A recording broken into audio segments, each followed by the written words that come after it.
안녕하세요. 여러분의 상구입니다. 오늘은 정말 희대의 사기꾼이 최근에 나와가지고 여러분들께 좀 소개를 해드리려고 하는데요. 소개를 해드리는 이유는 이 방식을 알려드릴 테니까 여러분들이 나중에 전세 사기에 당하지 말라는 그런 취지로 만드는 것입니다. 3천억대 전세 사기범 빌라왕 김대성의 실체, 이렇게 어느 유튜브 채널에 갑자기 죽어버린 전세 사기꾼 빌라왕 땡땡땡 이렇게 영상이 나왔는데요. 이 영상에 아주 자세히 설명되어 있는데 방식이나 그런 것은 말이죠. 제가 유튜브 링크를 본문에 달아드릴 거고요. 일단 요약한 내용을 보면요. 김대성은 1139채를 소유했는데 부동산을 소유하게 되면 제가 말씀드렸죠.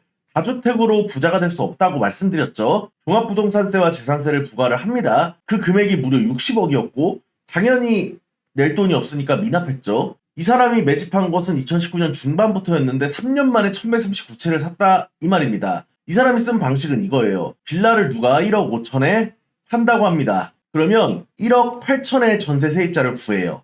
그래서 1억 5천에 빌라 대금을 치르고 1억 8천짜리 전세를 받고 3천만 원은 자기가 갖는 거예요. 한 채당 이런 식으로 가져버립니다.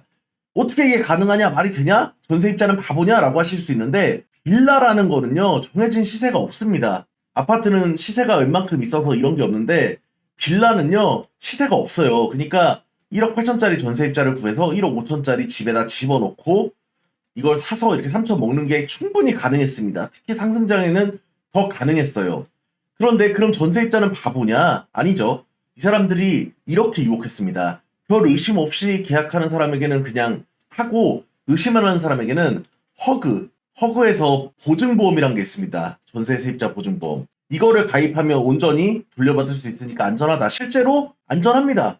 그래서 이거를 가입시켜 주면서 세입자는 어차피 내가 1.8억을 내더라도 나중에 돈만 제대로 돌려받으면 된다, 이런 마인드로 들어가는 거죠. 다 주니까 보증보험에 가입시켜주면. 근데 문제가 뭐였냐면 이 사람이 죽어버렸다는 거죠. 죽었어요. 허그에서는 전세보증금을 못 받는다고 돌려달라고 요청을 하면 집주인한테 먼저 공문을 보냅니다. 전세금 돌려줘라.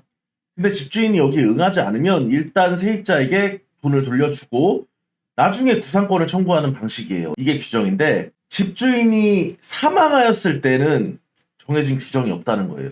지금 붕 떠버린 거죠. 당연히 사망자의 유족들은 이 빚밖에 없는 깡통주택을 보유하고 있는 사람의 자산을 상속받지 않을 거고요. 상속 포기를 할 거고요.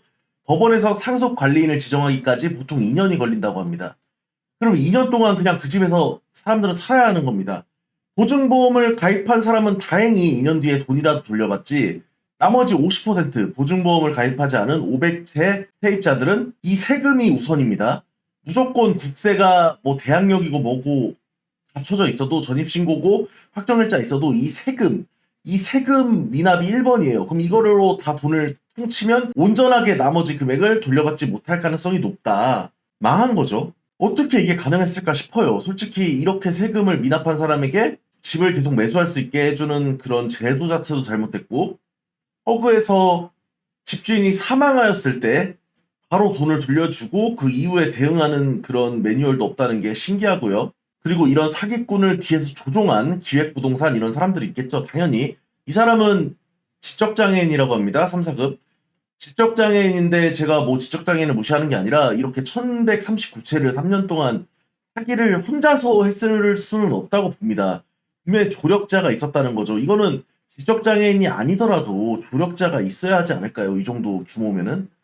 아무튼 이런 희대의 사기꾼들이 있는데 당하지 않는 방법 제가 말씀드렸죠. 전세는 살지 마라.